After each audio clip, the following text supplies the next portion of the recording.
Allez, on parle immobilier à présent. Cette question qui va vous intéresser. Quelles sont les villes où il faut absolument investir dans les prochains mois, 2018, fin 2018 et 2019 Cette question, eh bien, on se la pose parce que Meilleur Agent voilà, vient de dresser donc un petit palmarès des villes où l'achat immobilier sera le plus rentable dans les prochains mois. Bonjour Émilie. Bonjour David.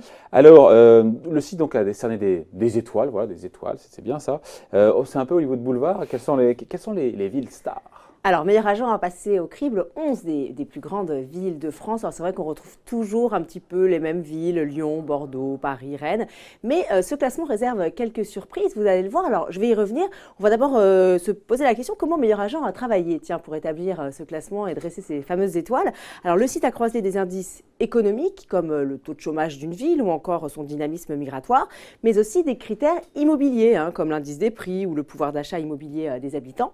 Et résultat, il a établi des prévisions de progression des prix d'ici un an, et ce qui lui a permis de décerner ces fameuses étoiles. Alors grosso modo, David, plus le CIP anticipe une hausse de prix, plus le nombre d'étoiles sera important, et donc plus l'investissement sera rentable. Voilà, donc ça peut évidemment guider un petit peu, aider les investisseurs qui hésitent entre plusieurs villes. On veut tous savoir quelles sont les stars de ce classement. Alors la championne, toute catégorie, c'est Rennes qui empoche 5 étoiles. Alors il faut savoir qu'à Rennes, son chômage est bas, en dessous de la moyenne nationale. Sa population est très jeune, en moyenne 31 ans.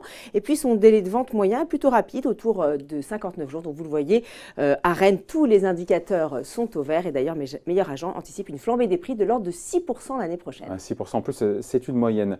Donc la métropole bretonne, qu'on comprend, est un très bon choix selon Meilleur Agent. Mais elle n'est pas la seule. Alors arrivent ensuite les villes 4 étoiles. Vous avez par exemple Nantes et Toulouse qui font figure de bonnes élèves avec quasiment tous leurs indicateurs au vert. Meilleur Agent y anticipe une hausse de 5%. Et puis vous avez également Paris qui obtient elle aussi 4 étoiles malgré quelques freins quand même. Alors par exemple son solde migratoire il est négatif. Vous avez désormais plus de personnes qui quittent la capitale qui y entrent. Vous avez également un faible pouvoir d'achat immobilier qui s'établit aujourd'hui à seulement 20 mètres carrés. C'est-à-dire que les habitants, les Parisiens ne peuvent acheter en moyenne que 20 mètres carrés à Paris, ce qui est quand même très faible. Mais malgré cela, Meilleur Agent anticipe quand même une hausse de 5%. Alors pourquoi, à votre avis, David? Eh bien parce que ces indicateurs, finalement, ils n'ont pas beaucoup d'impact sur les prix. Il faut savoir que 3 acheteurs sur 4 à Paris sont des investisseurs et non pas des futurs habitants, ce qui quand même change pas mal la donne. Et donc ils ont les moyens. Et il y a une ville dont on entend quand même souvent parler, c'est Lyon. Petit à petit, Lyon creuse son sillon. Oui, alors Lyon, elle obtient elle aussi ses 4 étoiles et on peut dire que c'est un petit peu la nouvelle chouchoute des investisseurs, Lyon. Alors son chômage y est bas, les ventes sont seulement de 45 jours et puis son solde migratoire est positif. Beaucoup de gens s'installent à Lyon en ce moment. Du coup, les prix y ont fortement augmenté ces dernières années. Le mètre carré flirte maintenant avec les 4 000 €, ce qui est quand même assez élevé et ça ne devrait pas s'arrêter puisque le site prévoit là aussi une hausse de 5% en 2019. 5%, 5 étoiles, 4 étoiles, on n'est pas un peu l'école des fans là.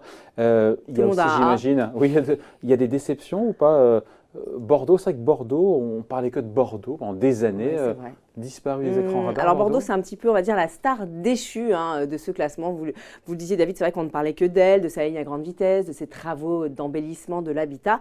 Mais on va dire que Bordeaux a été complètement victime de son succès. L'afflux des investisseurs s'est traduit par une véritable surchauffe des prix, plus 16,5%, David, rien que pour l'année dernière à Bordeaux. Donc résultat, Bordeaux est aujourd'hui la deuxième ville la plus chère de France après Paris. Son pouvoir d'achat immobilier n'est plus que de 32 mètres carrés. Et donc, la sanction, elle est sans appel. Bordeaux n'obtient que 2 petites étoiles. Meilleur Agent, il anticipe quand même une petite hausse l'année prochaine d'1%. Bon, tout ça quand même à relativiser. Bordeaux n'est pas non plus dernière du classement. Non. Elle n'est pas derrière du classement et puis elle pourra se consoler avec d'autres villes qui sont comme elle, qui obtiennent 2 étoiles. C'est Marseille et Montpellier, à cause notamment de leur taux de chômage très élevé qui bien sûr nuit au marché immobilier. Et puis la lanterne rouge de ce classement, David, devinez. Non, je ne sais pas. Eh bien c'est Nice. Nice qui n'obtient qu'une seule étoile. Alors c'est vrai que à Nice, on trouve une population âgée, un délai de vente très long, de 90 jours, et puis un solde migratoire négatif. Les gens quittent de plus en plus Nice. Nice. Du coup, les prix apparemment y ont baissé de 0,1% depuis le début de l'année, mais ils devraient se stabiliser l'année prochaine selon Meilleur Agent. Donc on vous déconseille fortement d'investir dans la baie des Anges. La baie des Anges, c'est Los Angeles. Exactement, pas tout à fait au même endroit. Donc 6% de hausse, on retient en tout cas à Rennes. Alors à Rennes uniquement, et sinon c'est 5% à Paris, à Lyon, et j'en oublie une petite troisième, et Bordeaux. Et voilà. Non, Bordeaux c'est 1%, pardon. Bordeaux c'est 1%. Bon, enfin, on vous invite plutôt à aller regarder sur le site de Meilleur Agent. Exactement, tout ça sera très complet sur le site de Meilleur Agent. Exactement. Merci Émilie. Bon week-end. Bye.